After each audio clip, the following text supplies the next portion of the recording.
बिस्मिल्लाहिर्रहमानिर्रहीम। अस्सलामु अलैकुम वरहमतुल्लाहि वबरकातुहू।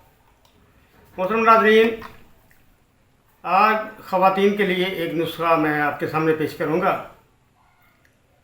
बहुत सी ख़वातीन इस बात की शाकी रहती हैं कि उनके पैदा होने वाला बच्चा कमज़ोर होता है या पैदा होने के बाद फौत हो जाता है या नीला पीला हो जाता है।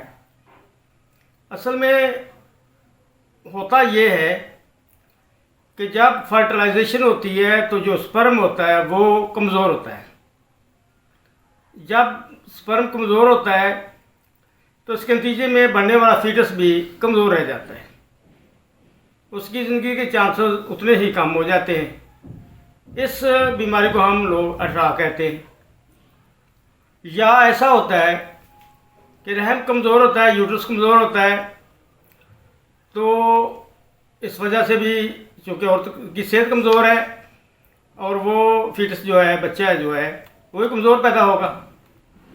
बल्कि आम लोगों में ये रिवाज है कि तवीज़ात या जादू ये इधर उधर की बातें करते हैं कि इनकी वजह से ये शाह का मर्द लाहक होता है। जिस औरत का बच्चा फौत हो जाए, नौजवान कुमारी लड़कियों को लोग उनसे दूर रखते हैं। हालांकि ऐसी कोई बात नहीं है। ये कौन सी छूतदार मर्द है जो एक से दूसरे को चली जाएगी? ऐसी कोई बात नहीं है। कोई घबराना नहीं चाहिए। असल चीज़ जो है वो कमज़ोरी को दूर करना होता है।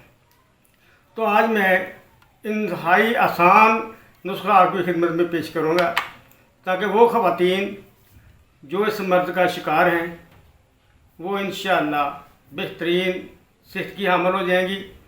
होने वाला बच्चा इंशाअल्लाह मजबूत और ताकतवर होगा। तो आए मैं आपको बताऊं कि किस तरीके से दवाई को तैयार करना है। ये 3 चीज़ें आपके सामने पड़ी हुई हैं। एक चीज़ काम है चास्कू, वो आप ले लेंगे। ये है रसौंत, अच्छी क्वालिटी की रसौंत लेनी है आपने। ये देखिए कैसी है, बिल्कुल साफ़ सुथरी है, इसमें कोई गलाजत गंदगी वगैरह नहीं है, बिल्कुल स्याह है। एक रसौंत ऐसी आती है जिसमें मिट्टी वगैरह नज़र आती है, मिट्टी इसमें मौजूद है। अगर ऐसी रसौंत हो तो उसे पानी में हल करें।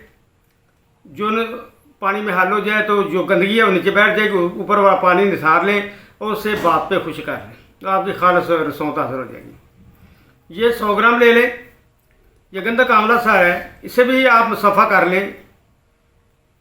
मुसफ़ा इसको इस तरह करना है कि आप किसी बर्तन में डाल लें, स्टील के में, और तवे के ऊपर रख कर नीचे आग जलाएं। ये पिघल जाएगी तो एहतियात से किसी चिमटे वगैरह से या ऐसी चीज़ से इसे दूध में उंडेल दें, लेकिन हाथ को दूर रखें। 2-3 दफ़ा करने से ये भी मुसफ़ा हो जाएगा। ये ऊत सलीब है, ये भी आपने 100 ग्राम लेनी है। 100 ग्राम ये, 100 ग्राम ये, 100 ग्राम ये और 100 ग्राम ही आपने चास्कू लेना है। इन चारों को आप बारीक सफ़ूफ बना लेना है। उसके बाद एलोवेरा, जिसे कुमारगंदल कहते हैं, उसके गुद्दे की मदद से खूब खरल करके जब खुश्क होने के करीब हो तो इसकी चने के बराबर गोलियां बना के रख लें। रोज़ाना 1 गोली निहार मुंह पानी के साथ ले लिया करें बच्चे की पैदाइश तक। इंशाअल्लाह होने वाला बच्चा बेहतरीन सेहत का हामिल होगा, कोई कमज़ोर नहीं होगा, कोई ठरा का मर्द नहीं रहेगा। इंशाअल्लाह अल्लाह बेहतर करेगा। वस्सलामु अलैकुम